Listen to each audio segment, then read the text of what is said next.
Wow, there's an introduction. 6 hours earlier, or is it 12 hours earlier? Anyway, this is the start of the trip. I am here at Loch Awe. I'm going to be paddling that way onto an island. Some grid references where I am just now here. Looking forward to it. It's tomorrow's the first day of spring. The temperatures tonight are going to be single figures. I've got my big warm sleeping bag with me tonight. I've got some wood for a fire. And there's some snow in the hills, so if you can see behind me, there's the snow line probably about maybe 500 or 600 metres. I'm not expecting snow tonight. It is going to rain tonight, but I think the rain's going to come about maybe about 11 or round about that, 11 o'clock tonight, but I'll be in my bed by that time. Anyway, let's have a look at where we are.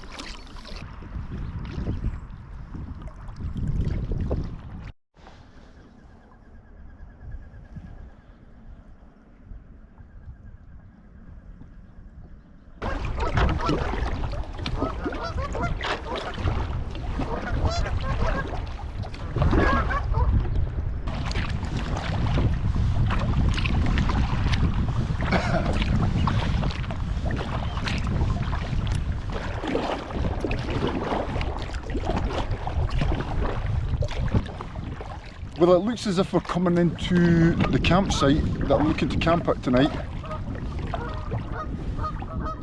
And I think there's a couple of geese that have claimed it before me. It looks really good, really nice spot. And as you can see, the sun's out, it's cracking. But it's not warm, it's like maybe 8 degrees just now. And it's been quite windy.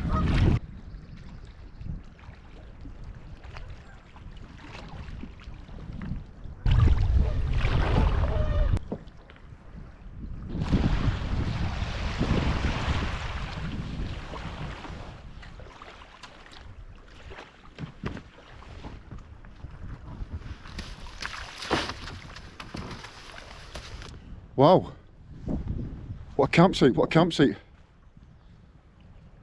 Gonna have a nice sunset behind me tonight. Nice pitch over there. Let's get cracking.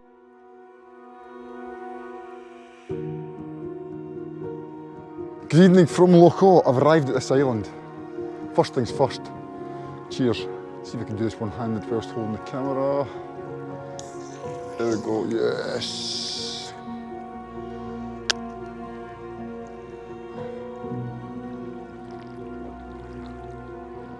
Oh, lovely.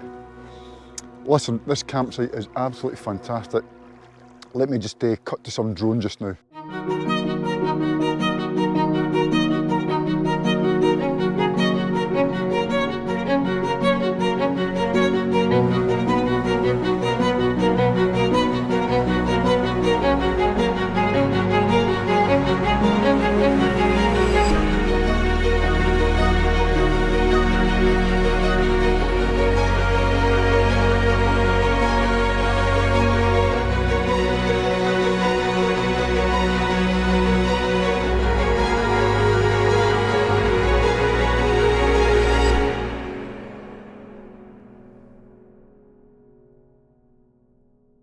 Let me show you around.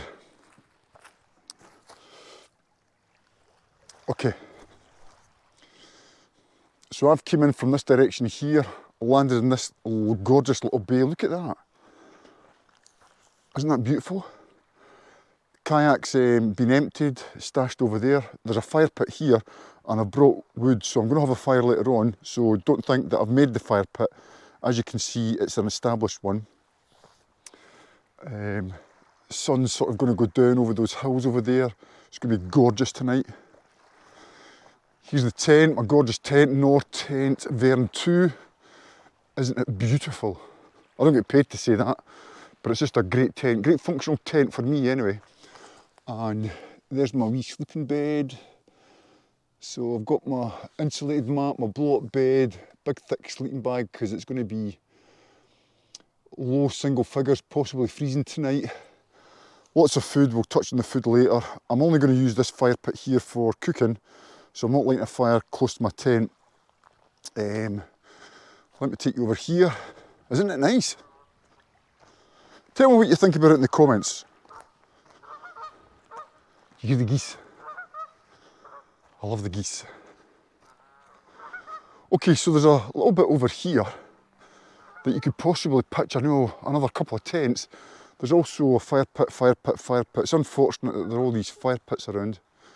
But you could easily get another couple of tents in here. Loch Awe. Beautiful. Okay, so as I've mentioned, I'm going to use this fire pit so I can cook next to the tent.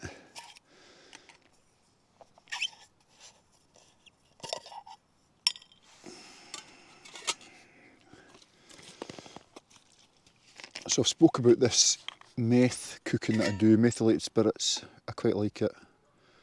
It suits me.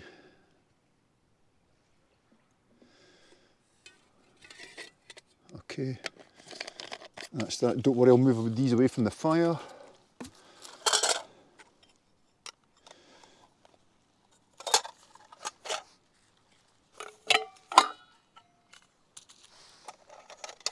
I'm just going to put that on so it doesn't evaporate.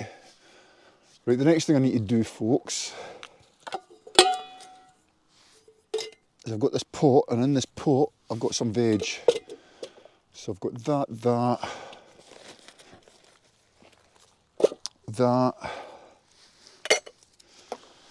and a few other bits that I'm just going to have to prepare first. Okay, this is going to be quite simple. Scrape, scrape.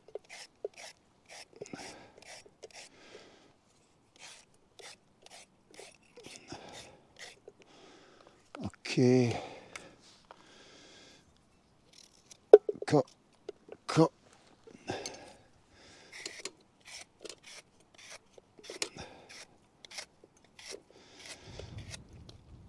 There we go, almost done.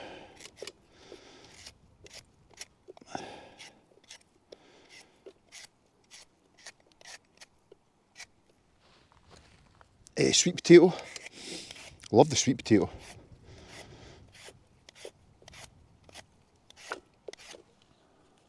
Vegetables done.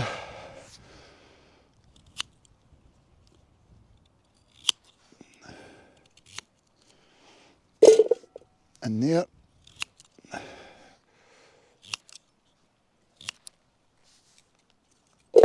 In there. Lovely sweet potato. Lovely carrot.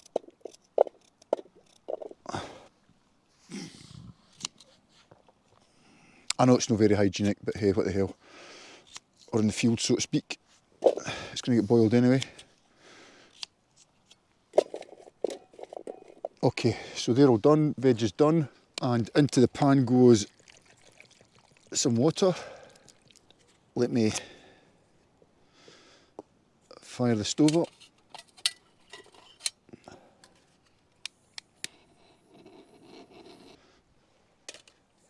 Okay, there's a stove fired up. Right, here's a bit of a top pro tip. So these little condiment things that you get when you're out in the restaurants, you can take them with you camping, and all you just need to do is fire that in there. And it saves you taking sort of, you know, big bulky bits of salt or other stuff. So there you go, piri piri salt. Oh crikey, that's that. Doesn't matter, it's going in. It's flavoured stuff. Right, give that a mix up. Let's see if it's still, yep, that's good. Right, beer time. Right, okay, so we've got our potatoes, white potato, sweet potato and carrot cooking up, and I've got this little bundle of goodness that I've already prepared. But let me show you what or how I did that, and let's pass over to James the cook. James the cook, over to you. Well, thanks very much for that, James the adventurer. What I'm just going to show you is what I've got for my dinner tonight. And within this bag, we've got a couple of beef olives. How do they look? So, if you don't know what beef olives are, they are square sausage wrapped around, I think it's minute steak. And that's what a beef olive is. Some oil into the pan. And then what I'm going to do is put my beef olives into the pan and brown them up, he says.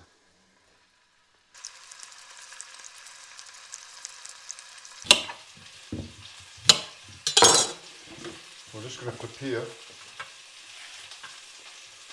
a carrot. So let's just chop the carrot. And if you're looking at me giving it crikey mikey, that's not the way to chop the carrot. Well, that's the way I'm chopping my carrot. Yeah.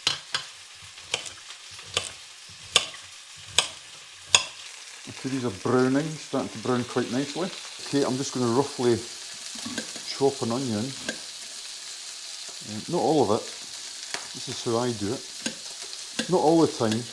Just going to turn these again. Next thing is just to chop up some garlic. Just tidy this off. And into the pan, I'm going to put all my chopped vegetables. Right, I've also got one of these Knorr rich beef stock pots. Now I dare say there's various ways of using these stock pots, but this is how I'm going to use mine. I pop it into the cup. With a boiled kettle, I'll pop in about a mug full of water. Right, one of the other things I'm going to do is to get some flour and pop it in here. And when I add some of the liquid in the stock, that will help thicken the whole sort of dish up. Now, do you know what I'm going to do? And I'm not following a recipe. I'm going to add in some of these mixed herbs. They smell fantastic. So there's a stock pot. Do you know what? It's just going straight in. Give that a stir. Right, I think I know what you're thinking. To give it even more flavour, it needs a little bit of red wine. Oh, yum yum. How much do we put in?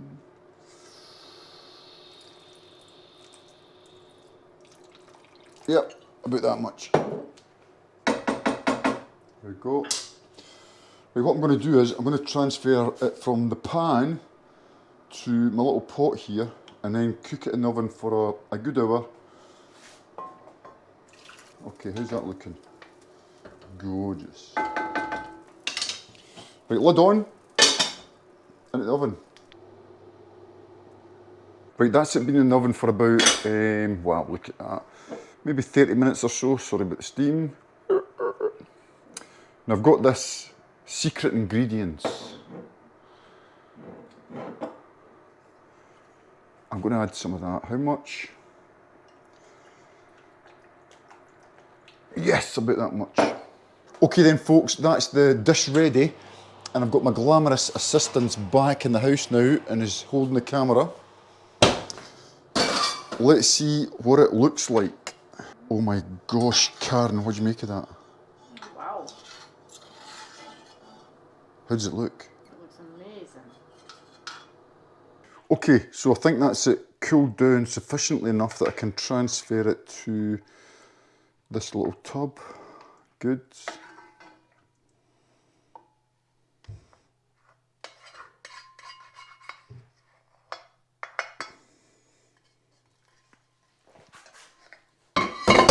It looks like this is done. This is for my dinner tomorrow night out at campsite. There's going to be other stuff. So what I'm going to do is I'm going to hand you from James the cook, the chef in the kitchen, back to James the adventurer on campsite. James the adventurer, back to you. Right, thanks very much James the cook. We're back at the campsite and we've got our beef olives. Let's put them on and see how we get on with them. Okay, let's just check to see how the potatoes are getting on. Oh, they look lovely.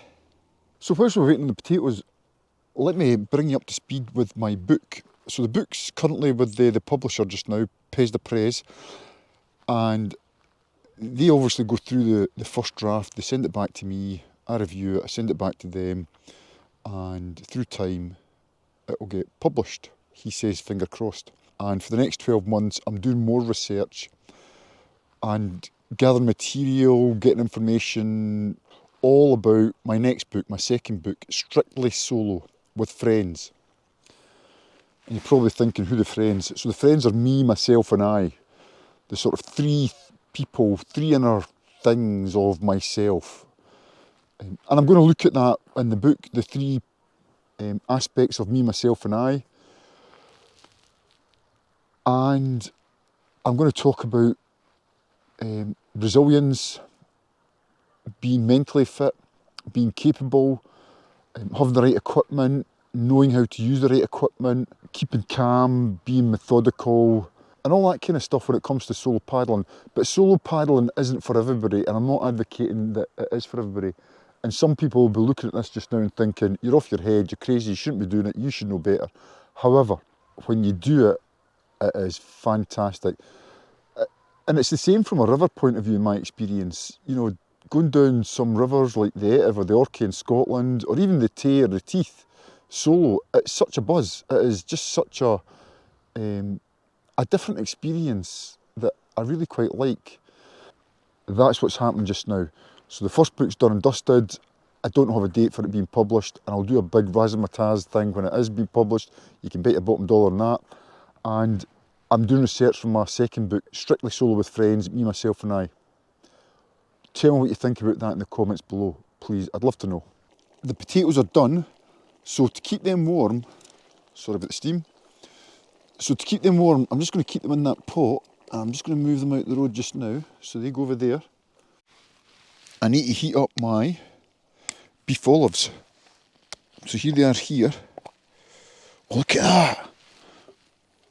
It's like a can of dog meat. Did you hear that? Crikey, Mikey. Oh, that's made me laugh. Now, I know that doesn't look very nice, but you know what? There's a beef olive. There's the other one. I'm going to give a little bit of water in there, just so it doesn't stick to the pot. Now, I can't go away and play and do bits and bobs. I need to keep an eye on this. Now, I was going to cook this from scratch tonight at campsite, but Karen, thanks Karen, suggested that I cook it yesterday. So I did cook it yesterday. Obviously, you've seen the video. So I've got one of these simmer rings. I haven't used it before. Let's use it, see if we get on. So it's still a light, the burn or the flame is still alight, but I'm only getting half a flame. Right, I don't know if you can see this, but I've chopped it all up, just so it heats through, but mainly so I can shovel it into my mouth. Oh, look at that, that looks really good, eh? I've drained my potatoes, my veg, and I'm just going to bung it in there. So it doesn't matter if I mash this up, it's going to be even better.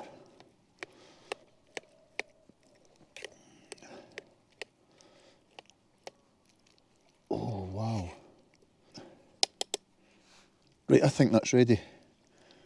Whoa! Check me out. Right, the temperature is dropping, and I've got another jacket on. I've probably got about 5 tops or 5 layers on. Little blankie. Once I finish dinner, I'll get the fire on. This is lovely. Piping hot. But it's going to cool down quick. Cheers from campsite. Yum yum. Okay, I'm going to tuck onto this. Catch you. Right, the time is 3 minutes past 5, and that's quite relevant because the sun is, I think last night's about 6:30, so it was 6:30 last night, so it's going to be 6:30 tonight. Anyway, dinner's done, the camp is squared away, everything's ship-shape in Bristol fashion. I've got my little fire ready to rock and roll here. I've got 3 more beers, some crisps to polish off. There's a bit of a fire pit ready to go. Logs there, some logs there. I shall not be chopping down any trees, that's not what I do. I always bring in the wood that I'm going to burn. Okay, so 5:05, it's starting to get cold. I've got about 5 layers on, including a wee puffy jacket. I'm ready for it. Ready for the sun going down, fire going to go on, marshmallows, bit of a dance. Hey, hey, hey. Why not? Nobody's here. It's lovely. Wish you were here.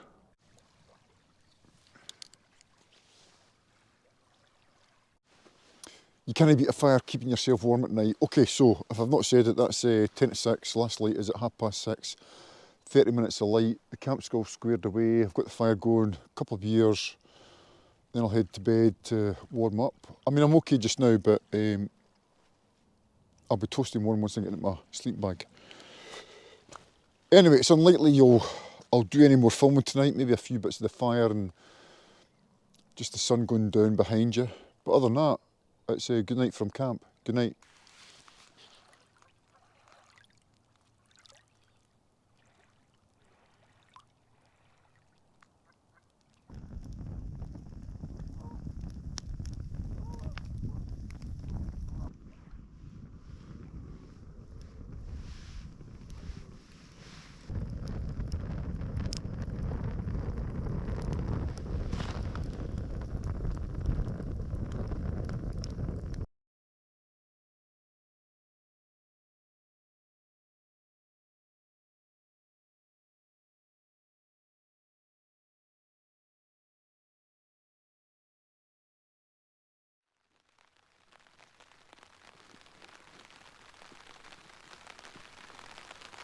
Well, good morning from base camp. And it's a wet one. I'm still in my bed.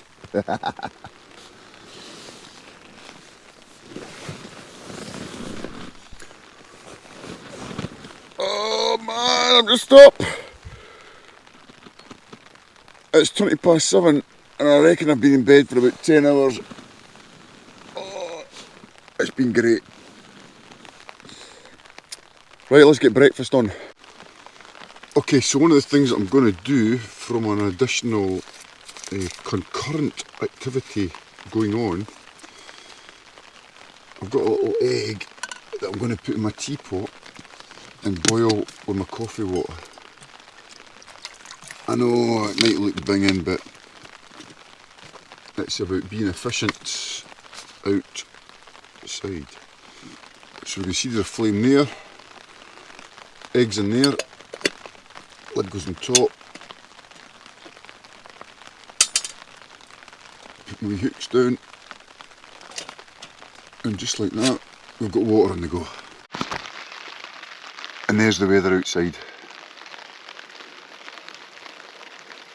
So it's going to be a wrap with egg, smoked salmon, some lemon and herb, drizzle sauce, some capers, and some freshly chopped dill. So that's all going to be yummy yummy. And I've got a nice coffee, brown sugar, powdered milk to go into this thermal flask that will keep it warmer for longer. And that's breakfast. Okay, so the eggs had a good 5 minutes in this little pot simmering away. And it's obviously stuck in the corner. And the question is, how does one get it out? And it's quite easy. There's the long handled spoon. Give it a drain. Out it comes. Get the lid back on, keep that water hot for my coffee. Job's a good one. So there's my wrap, fish, and my other bits and bobs are here. Just let me shell the egg off camera. Okie doke, so we've got one egg here. And the plan is, there is no plan. Sometimes you just need to act and deal with whatever is rolled out of things. So there's the egg getting chopped up, nice and warm. Yum, yum, yum, yum. Oh, look at that. So the salmon comes in layers, as you know, and I've already started this process that I'm just sort of taking a bit of a dump of salmon. Do you know what?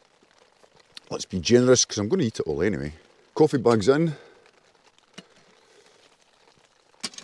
I'm putting the kettle back on, as you can see, and I'm also going to get some more hot water going as a concurrent activity and using up the meth, and that's going to go into a flask and have some hot chocolate for later on. Lid on. Okay, so the coffee's getting a little bit of a stir. I've got this dill and it's all going to go on. It might look overkill, but I don't care. Do you know what? I can save some for this. I never thought in that. How good does that look? Some capers in here. I'll save the capers for this lot over here. And there you go, breakfast is served. Fresh free range egg, smoked salmon with a lemon and herb drizzle sauce, capers, dill, take the bit of plastic top out and enjoy. Yum yum. Good morning from campsite. I wanted to take a little minute to let you know what I've done within my tent this morning because it's pretty wet outside. So apart from getting out the tent to do your morning ablutions, which is fine, I've managed to do everything that I need to do within the tent. So for example, I've had my breakfast in the tent, and as you know, I've got two vestibules. So I've got this little area here, vestibule 1, this vestibule area here, vestibule 2. And I've said in previous video that there's a wet one and a dry one. And this one's been pretty functional for storing all my kit last night and indeed this morning. So all my wet kayaking gear and some food stuff has been stored in that overnight, and this morning I've managed to get dressed back into my kayaking gear. So you'll probably see I've got my dry suit on, booties on, and I'm good to go. And I've also packed my, you know, what I can do in my tent, keeping dry, into the bags over there. So it's a North Tent Verne 2. I'm not selling it, I don't get commission, it's none of that. I'm just letting you know how functional it is from a canoeist, kayaker, paddle sport point of view. But it's a bulky tent, so you just need to be aware of it. It is a big bulky tent, but for me it's worth it on these type of situations. Well worth the additional size that you might need to think about packing. Campsite has been struck, almost. So one of the things, as I've said before, I got dressed in the tent. When I came out, it was still raining, and because I had my dry suit on and my paddling gear, it allowed me to stay relatively dry. And I don't know how you can see it, but I know I've got my zip partially zipped up because I'm just letting body heat and moisture trying to escape whilst I'm working too. However, the rain stopped, which means I'm just going to shake off the tent and give it a few, maybe 10-15 minutes just to dry up a little bit.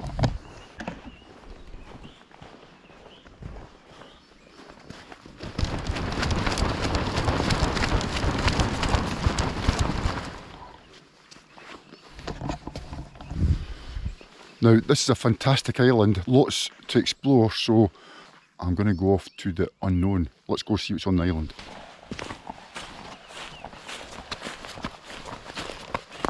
Right, okay, so from a solo perspective and being on my own, I'm always thinking about safety. Ha ha ha. If you know, you know. Anyway, I'm always thinking about safety, and you know, it's fine to say that I'm just walking in the wilderness, nothing's going to happen, but if it does happen, here's the first point of interest.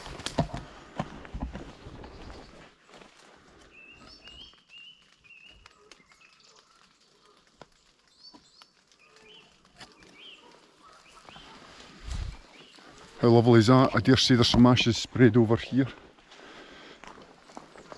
Yes, so from a safety point of view, Karen and Amy's my daughter,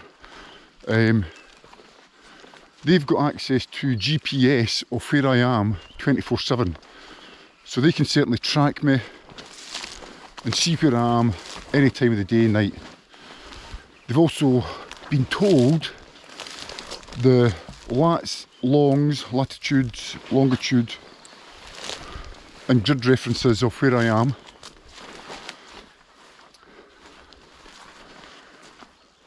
I've also got on my person at all times, and in my buoyancy aid, satellite SOS communication. I've got VHF radio. There's motorboats that are on Loch Awe. They'll have VHF radio too. So I could possibly alert them. First aid kits. Assessment of risk in here.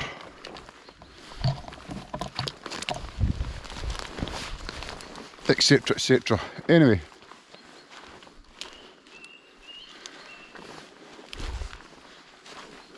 Those are some of the interventions I have at my side and on my person.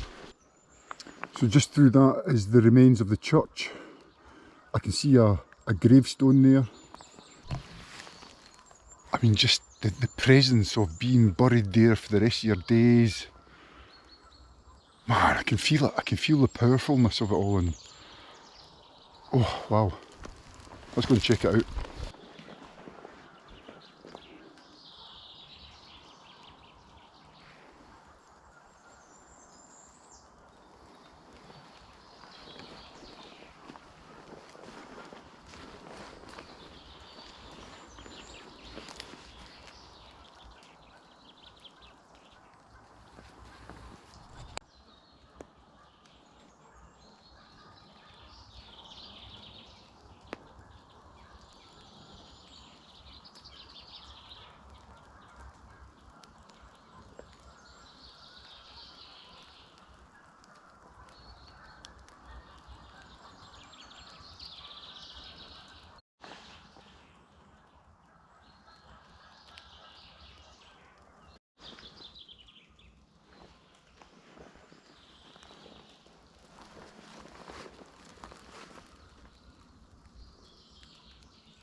Well, there you have it. That's the graveyard and the remains of the church on the island. Wow, pretty powerful stuff in there, I'll tell you. Pretty powerful. Right, we'll let them rest in peace and we're going to head back to the boat and get on our way. Okay, that's campsite done. Let's just go over and check it one last time.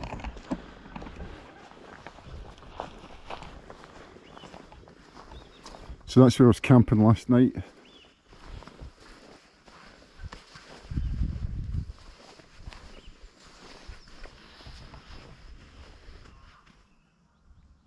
The boat's packed up, I'm ready to rock and roll. I've done 3 checks and I've also done a little litter pickup of the site before I've left. Let's get on. Let's get on the water.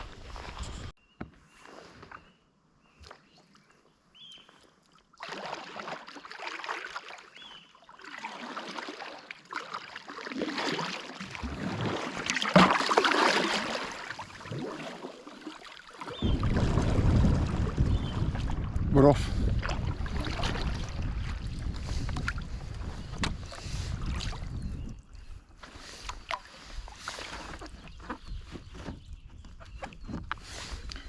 So compared to yesterday, the wind's died down dramatically. I don't know what it is, but it must be below 5 miles an hour, maybe 2 or 3 miles an hour. It's so calm and nice out there. Mill pond almost. Have a look.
Okay folks, that's the adventure finished for another time. This was Loch Awe, an overnight wild camp solo in Loch Awe.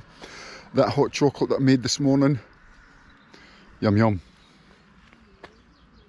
Listen, as always, if you've made it this far, think about leaving a comment below. Any feedback is, gratefully appreciated. Like, subscribe, all that kind of stuff. See you in the next adventure. Keep safe. Hasta luego.